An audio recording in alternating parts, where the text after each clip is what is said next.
¿Cómo les va? Primer día de cursada, así que les voy a pedir que, por sobre todas las cosas, todos habiliten los micrófonos, que me imagino nos podremos dar a entender y todo.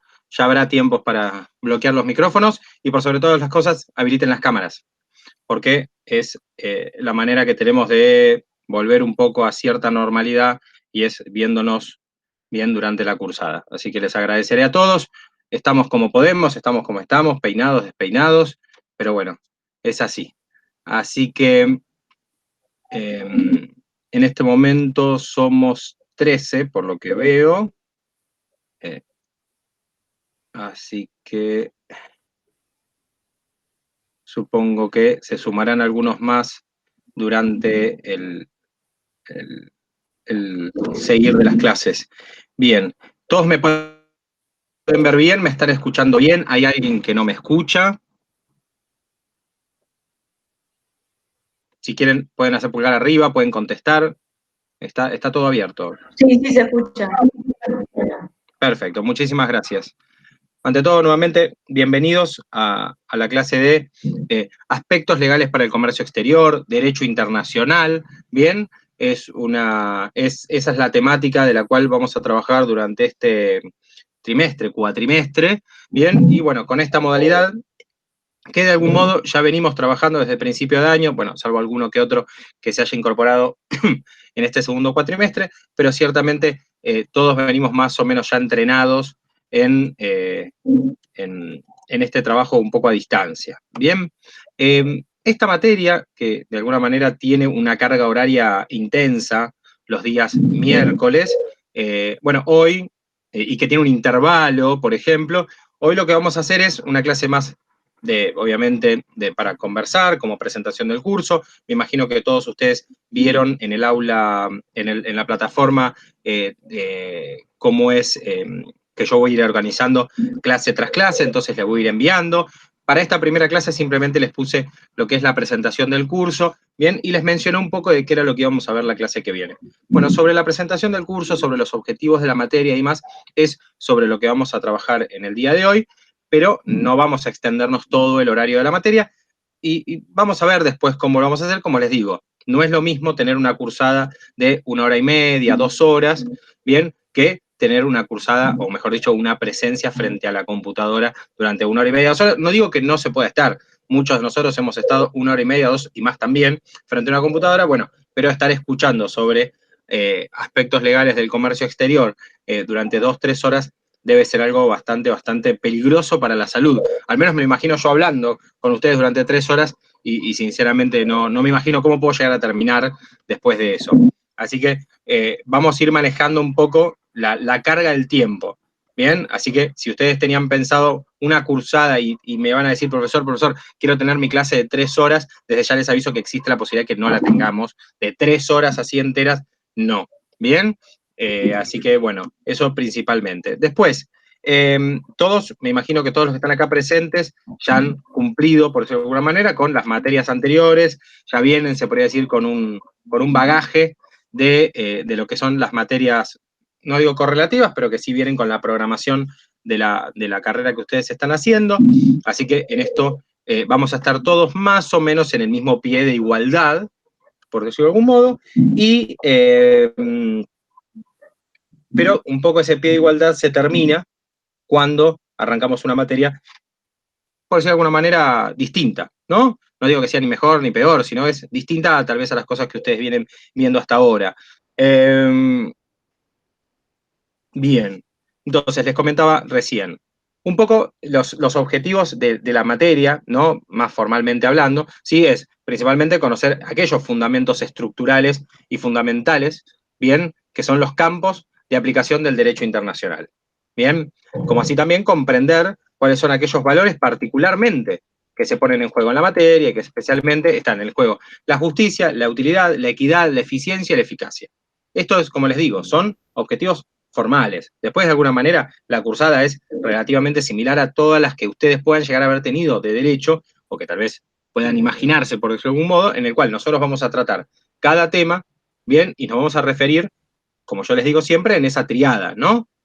Fuente, o sea, en esa triada que son los hechos, ¿sí? Las normas y lo que efectivamente hayan dicho tribunales internacionales, que es lo que llamamos jurisprudencia. No es para que anoten, sino simplemente para que lo escuchen. Bien, entonces, siempre nos vamos a manejar más o menos en esa triada. Vamos a tomar un hecho, vamos a tomar una situación puntual, bien, algo fáctico, y vamos a partir de eso para analizarlo a través de una norma y a través de situaciones similares que se hayan resuelto en ese sentido. Aunque muchas veces se resuelve en distintos sentidos. Bien, tengo una misma problemática y que en diversos momentos, en diversos lugares, en diversos juzgados, tribunales y demás, se ha resuelto de diferente manera. Bien, y eso, por decirlo de algún modo, me marca a mí también la pauta de qué objetivo puedo yo tener para intentar solucionar esa situación o para intentar resolver ese problema.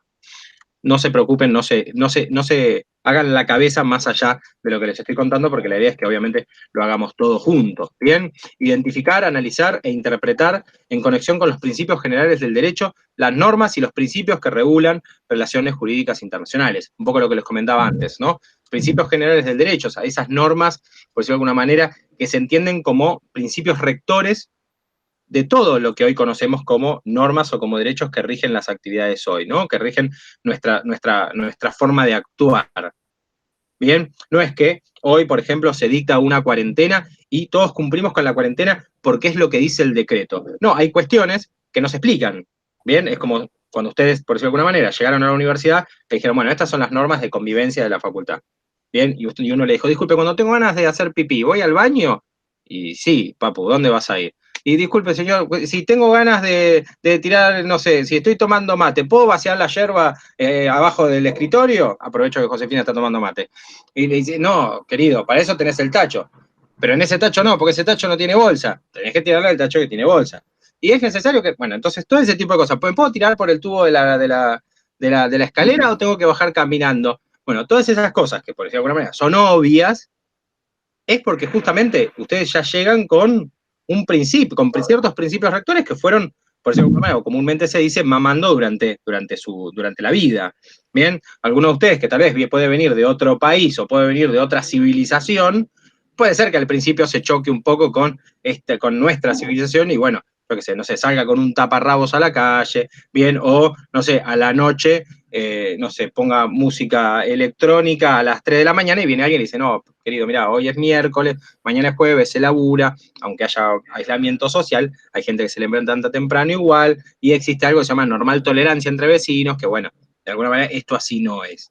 Entonces, todo eso son cosas que para ustedes pueden ser obvias, pero tal vez a alguien, si bien yo lo estoy contando con ejemplos que pueden ser tal vez discocados o dislocados, pero en algún punto es importante saber que cuando uno se incorpora a una sociedad, le puede pasar, puede tener diferentes encuentros con usos y costumbres de ese lugar y que tal vez no son como las propias. Bien, yo qué sé, no sé, les voy a dar 3 ejemplos para que se den cuenta más o menos con la apertura con la que quiero que trabajemos, ¿no? Viajamos a Londres, bien, y automáticamente sabemos que se maneja del otro lado, o sea, por consiguiente, hay muchas cuestiones que tienen que ver con el tránsito en Londres que se van a invertir, ¿sí? No sé si alguno tuvo la oportunidad de viajar, bien, pero claramente, si yo ya empiezo manejando el lado derecho, ya hay cuestiones que tienen que ver con las prioridades de paso y demás, que no pueden ser las mismas, y que principalmente algo va a cambiar. Bueno, después algo, yo qué sé, no sé, más trivial, ¿no? Viajo a Uruguay, bien, y estoy sentado así tranquilo, caminando, no sé, por la rambla de Montevideo, y de pronto un chico, ¿no? Agarra un cigarrillo un tanto extraño, ¿no? Y se lo prende delante mío. Y yo digo, ay, ¿qué hace? No, policía, policía, se está fumando un cigarrillo de un olor raro, no sé qué, que tiene olor a lentejas, como decía mi madre. Entonces viene el policía y dice, no, querido, mira, esto está permitido. Pero también el problema es al revés, ¿no? Baja la uruguaya o el uruguayo, baja de buquebús, bien, y se prende un cigarro extraño. Entonces, acá no es lo mismo, va a tener un choque, y eso es un choque normativo, no es un choque cultural, por decirlo de alguna manera. Pero hasta cierto punto, perdón, las normas son cultura. ¿Por qué? Y porque la cultura es fuente de normas. ¿Sí? Las normas no salen de un repollo, bien, si bien hay normas que son importadas, muchas veces, bien, nosotros hay veces que decimos, che, ¿por qué esto será así? ¿Sí? ¿Por qué las cosas se regirán de esta manera? Bien, ¿por qué, por ejemplo, cuando yo me voy a tomar un avión, hay mucho el lenguaje, por decirlo de alguna manera, entre pilotos, ¿sí? O dentro del del aeropuerto, que se maneja todo en inglés. ¿Por qué será así? Bueno, tiene que ver también porque cuando Argentina puso, por decirlo de alguna manera, o creó lo que era la aviación civil, bien, no, en realidad no cuando la creó, sino muchos años después, pero cuando, se podría decir, se empezó a masivizar, durante la presidencia de Alfonsín, si no me equivoco, importó toda la normativa completa de lo que tiene que ver con aviación de Estados Unidos. Entonces, toda la terminología estaba en inglés. O sea, tuvieron que traducir las normas, bien, pero hay mucha de la terminología que es norteamericana. Entonces, efectivamente, nos quedó así un poco como dislocado. Bien, entonces nosotros escuchamos hasta mismo el código aeronáutico, que si bien es un código universal y todo, por eso es que también está en inglés, ¿no? No porque yo hable de Foxtrot todo el tiempo, pero de alguna manera después obviamente se va nacionalizando y se le fue cambiando, ¿no? De hecho no me acuerdo cuál era la X, pero por ejemplo en idioma nacional la X es Yuya, no sé por qué.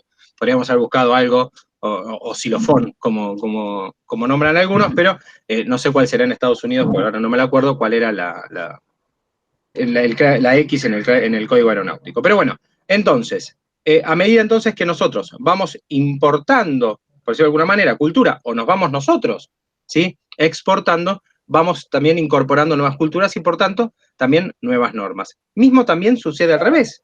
Cuando llegan culturas a un lugar, ¿sí? Esto es una situación que se da y es muy interesante, cuando llega la inmigración a ciertos lugares, claramente eso también va a ir generando que se den nuevos derechos. ¿Por qué? Bueno, porque en la medida que el otro día, por ejemplo, veía en la tele que había una problemática con senegaleses, con los inmigrantes senegaleses. Entonces, bueno, eso necesita una regulación. No solamente la cantidad de inmigrantes que pueden llegar y demás, que eso tiene que ver también con una política migratoria del país que es muy particular. ¿Sí? Hay algunos que pueden estar de acuerdo, otros en desacuerdo, a unos les puede parecer muy tibia o muy leve, a otros muy restringida, lo que sea, bien, pero Argentina es una nación de puertas abiertas, no ahora en época de aislamiento, ¿no? Pero digo, es una nación de puertas abiertas a la inmigración, constitucionalmente está marcado así. Entonces, es muy fácil llegar a la Argentina, es muy fácil asentarse en la Argentina, es muy fácil recibir beneficios, ¿sí? En la Argentina, beneficios me refiero a cuestiones, a beneficios de políticas sociales y demás. Eh, es un país muy, ¿cómo les puedo decir? Muy social, ¿sí? Con una impronta muy socialista para todo ese planteo. Y efectivamente, en la medida que yo le abro las puertas a la gente y le permito venir a trabajar y a desarrollarse, ¿no? Como dice la Constitución, también le tengo que dar cierta igualdad de derechos. Le tengo que dar cierta igualdad de derechos. Hay un ejemplo que yo siempre doy que tiene que ver con el matrimonio, que es que eh, la ciudad de Buenos Aires tuvo un planteo de que cuando la gente venía a la Argentina, que venía de otro país y pasaba por la Argentina y venía 48, 72 horas, una cosa así, a veces venía el hombre porque, no sé, había conocido a la mujer, se casaba y se volvía a ir. Pero ¿qué pasaba? Tenía que quedarse no sé cuántos días. No sé si alguno de ustedes cometió el error de casarse, pero es una broma desde ya, no es un error, pero bueno, para algunos sí. Pero lo cierto es que cuando uno quiere sacar fecha para casarse, tenía que esperar 60 días, o sea, vos tenías la fecha, tenías ya contratado el salón, los mariachis, la iglesia, el auto, el vestido, el smoking, lo que sea, pero no podías hacer nada hasta 60 días antes. 60 días antes ibas al registro y pedías la fecha. ¿Bien? Era bastante complicado porque uno ya hacía toda la compra de cosas, todo, ya fijabas una fecha, pero capaz que cuando llegas al registro decías, quiero el 7 de octubre y te decían, no, el 7 de octubre no puedo, tengo el 10. Y vos decías, pero yo ya tengo todo para el 7 o tengo todo para el 10 o no puedo porque ese día yo ya tengo los pasajes para la luna de miel. Bueno, era una cosa así bastante complicada. Entonces, ¿qué pasó? El gobierno de la ciudad dictó una normativa que tenía que ver con permitirle a las personas que pasen de tránsito por el país y que estén, no sé, de 24, no me acuerdo cómo era la norma, pero decía entre 24 y 48 horas, bien, puedan llegar al país y puedan casarse. Eso también tuvo que ver cuando fue el estallido del matrimonio igualitario, ¿no? El permitir que las personas del mismo sexo puedan venir al país, contraer matrimonio, puedan volver a su país y que ese matrimonio sea reconocido. Algo que hacían los argentinos, bien, que tenían que viajar hasta no sé dónde para casarse y volver acá y que se les reconozca el matrimonio, antes de que nosotros tengamos la ley de matrimonio entre personas del mismo sexo o matrimonio igualitario. Estoy yendo muy rápido, me están entendiendo, ya se aburrieron, ¿sí? Estoy bien, todo en orden. Josefina me dio el ok, así que puedo continuar. Lo cierto es que esta materia tiene un tránsito interesante, bien, al menos desde mi posición. Arrancamos con el derecho internacional. Sí, arranca con el derecho internacional, obviamente la distinción entre público y privado, como les comenté antes, lo que son las fuentes, ¿sí? Y los sujetos del derecho internacional. Esto es re importante porque eh, distinguir cuáles son las fuentes que dan origen a las normas del derecho internacional y cuáles son los sujetos, ¿sí? O sea, no solamente las personas, sino personas físicas, jurídicas, sobre las cuales el derecho va a recaer. Bien, ese derecho internacional público es muy importante. Y obviamente las fuentes del derecho privado también nos van a importar porque son las que van a regir la mayoría, para no decirles el 90% de todas las relaciones jurídicas que ustedes van a desplegar en el comercio exterior. Bien, van a ver ustedes que ahí en el programa hay unos libros y demás. Vamos a ver de eso cómo lo depuramos un poco y cuáles son principalmente los textos que en esta situación aparte muy particular, eh, vamos a ver cómo nos hacemos de esas obras. O al menos de esos temas que son interesantes y que son importantes para nosotros. Si alguno de ustedes, bien, y más aquellos que se mostraron enamorados de lo que yo les he contado y que están deseosos de comenzar esta materia, si quieren, pueden empezar a googlear un poco y empezar a buscar tal vez que algunas de estas obras seguramente están en PDF o subidas así de manera no lícita y que tal vez nos pueden llegar a dar una mano para la cursada. Yo se los digo y se los recomiendo, o si lo quieren hacer, no los estoy ordenando a que cometan el delito de googlear desde ya. Bueno, después, en la unidad 2 vamos a hablar sobre los casos privatistas, ¿no? O sea, lo que es el derecho privado, que obviamente tiene elementos extranjeros, ¿no? O sea, estamos hablando de casos locales, por decirlo de alguna manera, casos de nuestra jurisdicción, ¿sí? Que tienen elementos que lo podrían tornar internacional, ¿no? Porque tiene elementos de extranjería. Entonces, vamos a conversar, obviamente, sobre eso. Esto es simplemente para que ustedes, cuando vean el programa y digan, ¿qué caso es esto? Bueno, más o menos van a saber un poquito. Después, la unidad 3, que ustedes obviamente ya lo trataron porque lo vieron en instituciones, la institución del contrato, ¿no? Y a su vez en derecho comercial, imagino, vieron los contratos comerciales, aparecen, ¿no? En la unidad 3 los contratos internacionales con lo que son la capacidad, la forma, ¿sí? Y la validez de los contratos. Bien, los contratos en el derecho internacional privado tienen obviamente las particularidades del derecho internacional privado, ¿sí? Esos elementos de extranjería que hablamos o que vamos a ver en la unidad 2, y que obviamente acá los vamos a sumar también con las particularidades de los contratos en sí, ¿no? Que requieren, ¿sí? Que tienen requisitos, ¿sí? Como por ejemplo el requisito de la capacidad, el requisito del consentimiento, eh, y con el consentimiento, el discernimiento, la intención y la libertad, ¿no? O sea, si yo estoy obligado a hacer un contrato, en realidad eso no es consentimiento, estoy obligado, ¿sí? Si estoy en una condición de necesidad, es una obligación. Por consiguiente, hasta qué punto yo estoy hablando de que lo hice con capacidad, ¿no? Hasta qué punto yo puedo decir, si esto lo hice porque yo quería, ¿bien? O, por ejemplo, si a mí me engañan con un contrato y me dicen, no, este contrato es para tal cosa, ¿no? Me vienen y me dicen, mira, este contrato es para que vos pongas esas placas blancas en las paredes, con eso no vas a tener problemas de humedad, que esto y que lo otro, bueno. Y cuando llego a mi casa, el tipo me puso en el televisor una papa con una antena. Yo pienso que no tiene que ver. Bueno, claramente yo no pude, ¿sí? O sea, fui traicionado, por decirlo de algún modo, ¿bien? Y obviamente el contrato no se condice, ese contrato en el cual yo inicialmente pensé con el resultado de ese contrato. Y claramente, obviamente, hay una estafa o lo que sea. Entonces, efectivamente, es muy importante que tanto los requisitos del contrato como los elementos del contrato, obviamente, estén presentes. Eso también lo vamos a ver sumado, obviamente, a los elementos de extranjería. En la unidad 4 vamos a hablar sobre lo que son concursos y quiebras. Me imagino que ustedes lo vieron en Comercial 2, sobre concursos y quiebras. Alguien que me mueva la cabeza como para asentir y así me quedo tranquilo. Sí, lo vimos, lo vimos. Perfecto, lo vimos. Genial. Entonces, un poco el repaso de eso y el punto inicial que es la jurisdicción, ¿no? Para que un concurso y quiebra tenga, sí, elementos de extranjería, para que obviamente la jurisdicción y el derecho aplicable, ¿sí?, sean relevantes para nuestro estudio.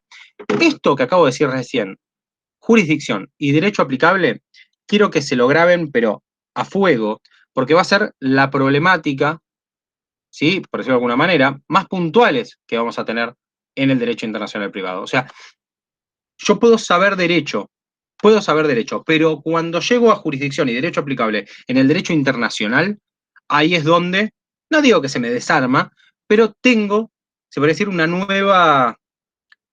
requiere un nuevo aprendizaje. Esto es casi como si me hubiesen agregado reglas que yo no conocía, ¿sí? Es una noción, el derecho internacional privado, o de alguna manera, estos son problemas en el derecho internacional privado o particularidades del derecho internacional privado que sinceramente requieren, bien, una atención especial. Bien. Por eso les digo, después todo lo que dice metodología y demás, claramente queda muy lejos, y lo del trabajo, ¿sí?, ténganlo eso más que nada para que ustedes puedan ver de qué tipo de trabajo se pueden hacer. Pero seguramente vamos a hacer otro. No vamos a hacer eso. Porque me parece que cuando las condiciones no son las mismas en las cuales uno plantea ciertas cuestiones, como por ejemplo los trabajos, creo que no puedo hoy aplicarles, por decirlo de algún modo, bien, como si estuviéramos durante la cursada, como si yo tuviera la oportunidad con ustedes de hablar todo el tiempo. Está bien que tenemos el mail, y que ustedes me pueden mandar un mail cuando quieran, me pueden preguntar lo que quieran, pero me parece que vamos a aprovechar que estamos a distancia, y vamos a aprovechar para hacer algún trabajo un poco más interesante, o trabajos en grupo. Vamos a ver. Pero sinceramente lo que quiero es que todos sean buenas personas, que todos sean buenos alumnos o alumnas, ser yo el mejor profesor o profesora, en el caso si lo fuera, y que por sobre todas las cosas tengamos una re buena cursada, y que ustedes, y esto sí es un deseo personal, que ustedes salgan de esta materia diciendo: la verdad es que estuvo buenísimo, podría haber sido peor, aprendí un montón, aprendí lo que necesitaba, yo qué sé, no sé, no fue una pérdida de tiempo. Eso es lo que me encantaría. Pero lo que más me interesaría es simplemente que les genere dudas, ¿sí? Un profesor se para frente a los alumnos para generarle inquietudes, no para rellenarle huecos emocionales ni de tirarles información. El profesor que les tira un texto y les dice: aprendan esto, nos vemos la clase que viene, no sirve. No sirve. Lo importante es generar, se puede decir, en ustedes una duda. La generación de una duda, implantarles a ustedes una duda, ¿sí?, no implantarles un conocimiento, implantarles una duda, es lo más interesante que puede hacer un profesor, porque ustedes, eso va a ser como hoy le decía a alguien, un pajarito en la cabeza que le pega, y no se va a ir a dormir hasta que no se saque la duda sobre eso, ¿sí? Como cuando ustedes terminan un examen y el profesor les puso un 6, un 7, un 8 y no les puso 10, y les pega en la cabeza, no porque aprobaron la materia, está todo bien, les pega en la cabeza decir: ¿en qué me equivoqué? Bueno, eso es lo que yo trato de generar al final de esta cursada. Que cuando ustedes terminen esta cursada, ¿les gustó la materia o no? No es mi culpa, ¿sí? Porque la materia es una temática, y la temática hay que cumplirla, y tiene una currícula y demás. Voy a hacer todo lo posible para que no solamente les haya gustado la materia, sino por sobre todas las cosas, la metodología les haya sido útil para lo que vendrá. ¿Bien? Bueno, ¿algún otro comentario o algo? Si no, cerramos. La clase que viene ya no va a ser tan simpático, seguramente ya nos pondremos un poco más serios y vamos a hablar ya más sobre la materia, y arrancamos con esos primeros 3 puntos que les envié a través de la plataforma. ¿Ok? Perfecto. Bueno, muchísimas gracias a Chao, todos. gracias. Buenos días. Gracias. Hasta luego. Hasta luego.